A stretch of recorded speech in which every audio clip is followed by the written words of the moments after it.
Dear students, today we are going to do the chapter Old Man at the Bridge, written by Ernest Miller Hemingway.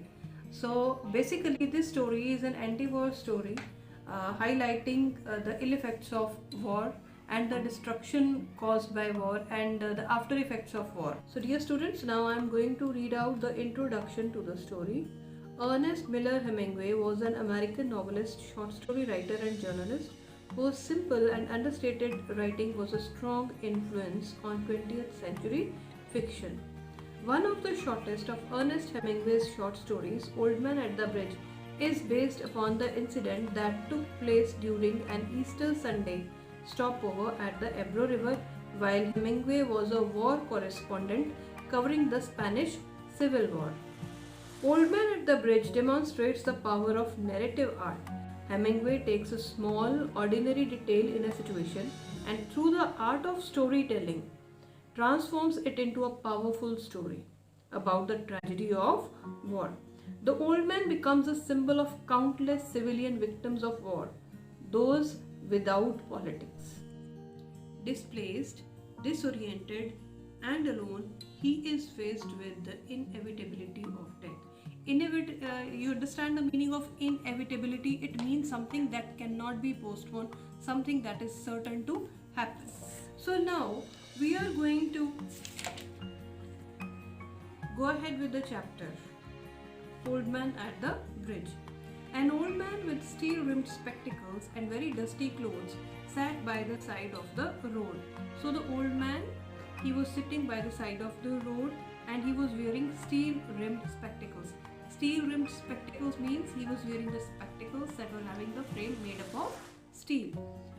There was a pontoon bridge across the river and carts, trucks and men, women and children were crossing it.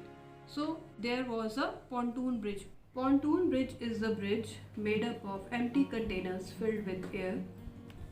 The mule-drawn carts staggered up the steep bank from the bridge with soldiers helping push against the spokes of the wheel.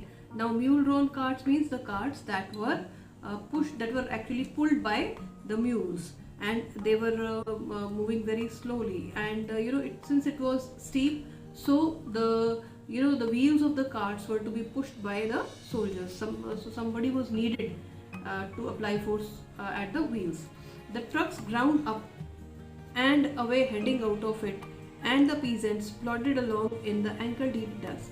But the old man sat there without moving. He was too tired to go any further. Now in this paragraph we come to know that people, they are moving, they are trying to cross the bridge and trying to get across the river. So here we come to know that although people are moving, but the old man is still sitting there. Perhaps he is sitting there because he is tired. It's written here he was too tired to move any further. It was my business to cross the bridge, explore the bridgehead beyond and find out to what point the enemy had advanced. So as we read earlier also, it was the narrator's duty to find out how far the enemy has approached and perhaps it was also in his duty that he had to get the place vacated due to artillery. I did this and returned over the bridge. There was not so many carts now and very few people on foot, but the old man was still there. So people have, almost all the people, they have crossed the bridge. Very few people were there on the carts, not so many carts now. So that means not many carts were there and very few people on foot. So it was almost vacated, the place was almost vacated, but the old man was still sitting there. Where do you come from? I asked him. From San Carlos, he said and smiled. Now in previous sentence you heard I asked him. I asked him means the narrator asked him. I refers to the narrator. Now this story is written in first person. Okay, so whenever you are asked about this, so this story is written in first person since the narrator is narrating the story with I. So he asks him the question where he came from and he replies that he came from San Carlos. That was his native town and so it gave him pleasure to mention it and he smiled. Now if you get a question why he smiled, it is written here from San Carlos, he said and smiled. So if you get a question why he smiled, because perhaps the mention of his native town made him smile. I was taking care of animals, he explained. Oh, I said, not quite understanding. Now told him that he was taking care of animals. Now the narrator is quite puzzled and he said, oh, quite not understanding means he didn't understand what he is trying to say. Yes, he said, I stayed, you see, taking care of animals. I was the last one to leave the town of San Carlos. Now here we come to know that he is the last person who left the town of San Carlos. He did not like a shepherd. He did not look like a shepherd nor a herdsman, and I looked at his black dusty clothes and his grey dusty face and his steel rimmed spectacles and said, what animals were they? Now he told him that he was staying there and he was taking care of the animals and he was the last one to leave the town. Now he says he was taking care of animals. Now the narrator, he looks at him but he does not look like a shepherd. Taking care of animals means he must be a shepherd, but he does not look like a shepherd. Now in case you get a question about the description of the old man, you should write this one. He was wearing black dusty clothes and his face was also dusty grey, and he was wearing steel rimmed spectacles. So that is 3 points are there in his description. And he asked him a question, what animals were they? Now he is curious, he is nervous that he is saying that I was taking care of animals, but he does not look like a shepherd or a herdsman, so he is a bit doubtful. So he says what animals were they? Various animals, he said, and shook his head. I had to leave them. And he said they were various animals and he took care of them and he had to leave them. I was watching the bridge and the African looking country of the Ebro Delta and wondering how long now it would be before we would see the enemy, and listening all the while for the first noises that would signal that ever mysterious event called contact. And the old man still sat there. Now the narrator was still thinking about the country and the bridge. It's written here, African looking country of the Ebro Delta and wondering. So he was looking at that place and he was wondering how long it would take for the enemy to reach the point, and when will they have that contact with their enemy, first contact with the enemy. And why it is referred to as mysterious? Because they don't know what will be the outcome of that contact with their enemy. What will happen when they will have the contact with their enemy. The old man was still sitting there. It is written here, and the old man still sat there. What animals were they? I asked. Now the narrator asked him, what animals were they? Now if you have noted, he had asked this question earlier also. So this is the second time that he is asking the same question. What animals were they? There were 3 animals altogether, and he tells him that there were 3 animals. He explained. There were 2 goats and a cat, and then there were 4 pairs of pigeons. So if you see, there were 3 animals, but actually if you count their number, they were 11. That is 2 goats and a cat, 3, and then 4 pairs of pigeons. That means 8. So 3 plus 8 is equals to 11. So in all their total count is 11. So he had 11 animals. And you had to leave them? I asked. And he asked him if he had to leave them. So yes, because of the artillery. The captain told me to go because of the artillery. So now the old man tells him that he had to leave because of the artillery, as the captain had instructed him to leave the place. And you have no family? I asked, watching the far end of the bridge where a few last carts were hurrying down the slope of the bank. Now see, he is an old man. He might be having a big family, and to narrator's surprise, nobody is accompanying him or nobody is waiting for him, because almost everyone has left. If he had his family, then someone might be waiting for him to go, but there is no one, because it's written here, I looked at the far end of the bridge where a few last carts were hurrying down. So that means there is no one to wait for the old man. No, he said, only the animals. I stated. The cat, of course, will be all right. A cat can look out for itself, but I cannot think what will become of the others. Now he told him that he had only animals. He did not have any family. And then he further says the cat, of course, will be all right. He is not worried about cat, because he says a cat can look out for itself. That means a cat is a clever animal and it can take care of itself. But I cannot think what will become of others. But he is worried about others. What politics have you? I asked. And now narrator asked him about his political affiliations. Now political affiliations means, let me give you a brief history of this war. So actually this war was the Spanish Civil War. Okay, as I told you, the Spanish Civil War, it refers to the war that was within the country between the two forces, the Spanish monarch and the newly formed Spanish government.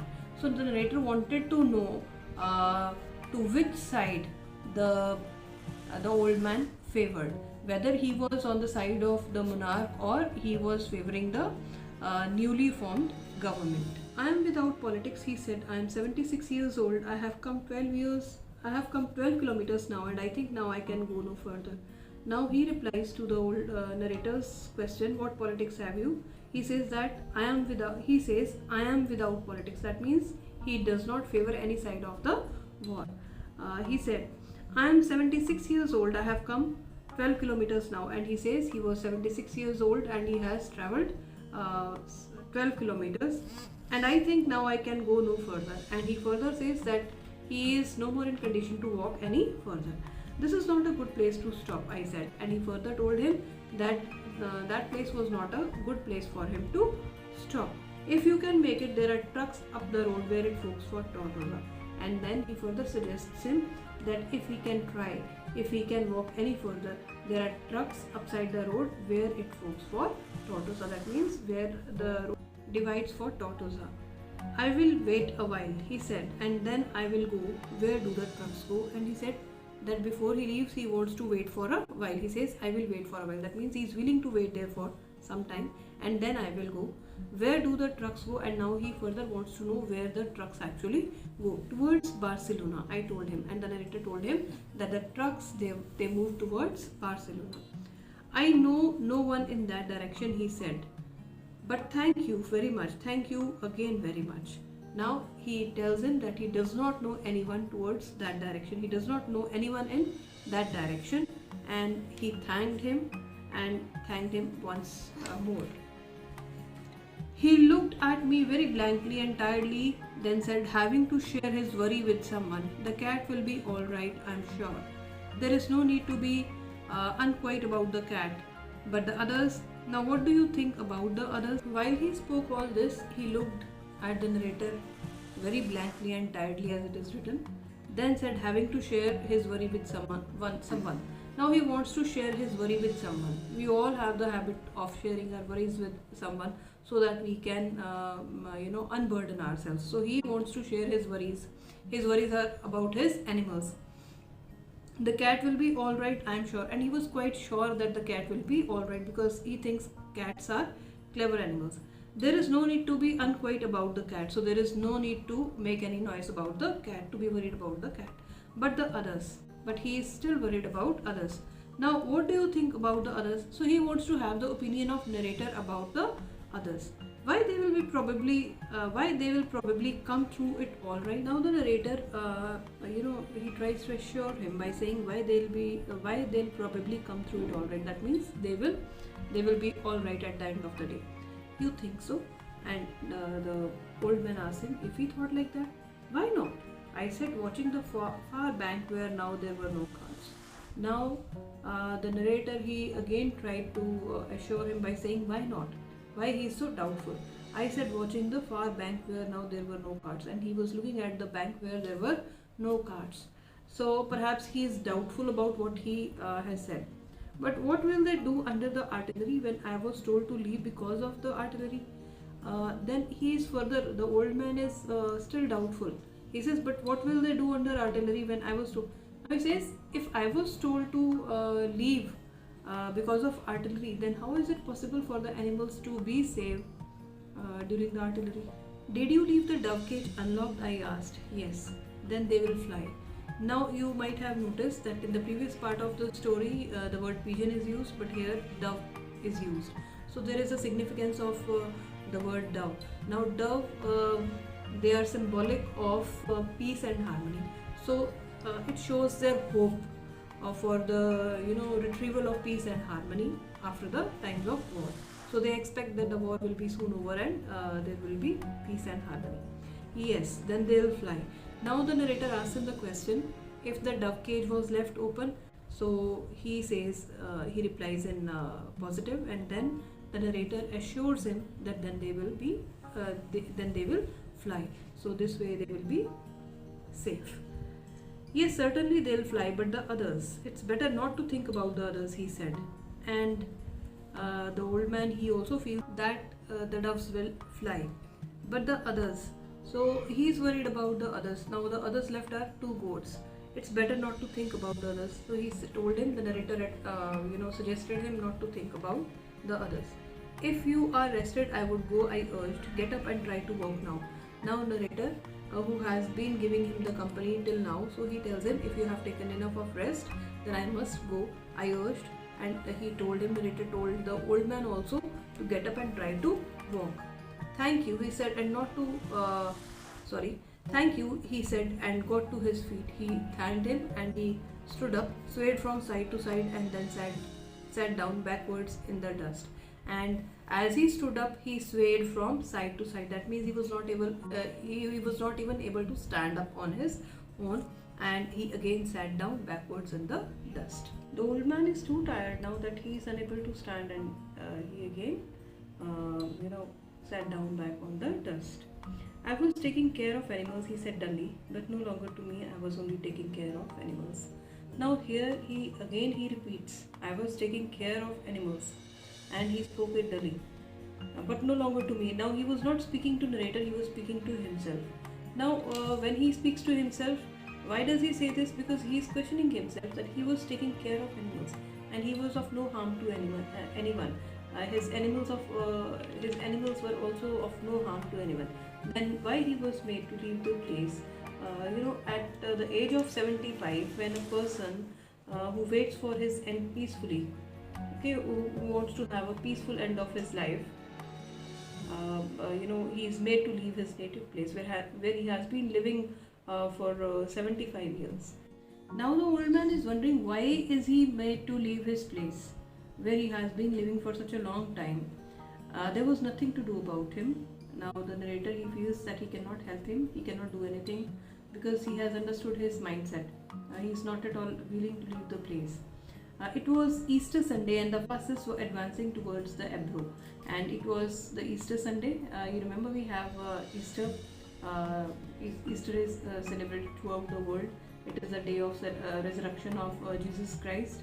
So fasces were advancing towards Ebro, and the fasces, the meaning is political leaders who support fascism, an extreme political system which favors a strong central government and which does not allow any opposition.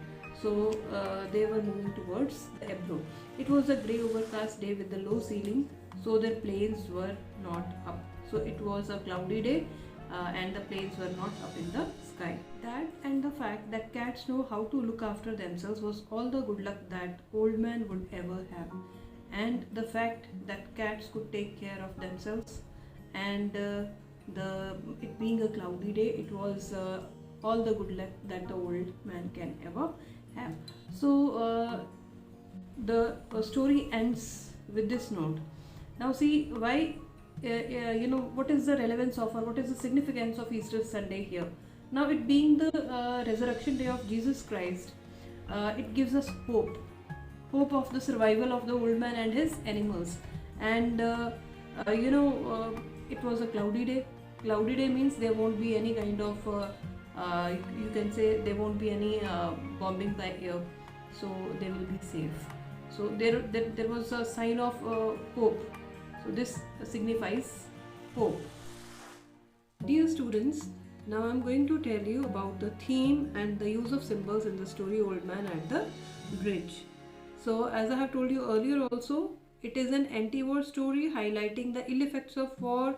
The death and the destruction caused by war is highlighted in this story. Now I come to the use of symbols. All the three animals, the cat, goat and pigeons, they symbolize one or the other thing. Now at one time they have mentioned pigeons, and at the other time they have made the use of word doves. So doves, they symbolize peace and harmony. Okay, they symbolize peace and harmony. So they reflect the idea of hope. And then comes cats. So the cat is symbolic of freedom and independence. As a cat is a clever animal, she can take care of herself. So she symbolizes freedom and independence. Then comes goats. Goats are sacrificial animals. They are used for the purpose of sacrifice. So they symbolize the ordinary human population who suffer unnecessarily, who suffer without any reason during the times of war. Easter Sunday, Easter Sunday was the day of the resurrection of Jesus Christ. So it gives us the hope in the times when it is dark and there is no ray of hope.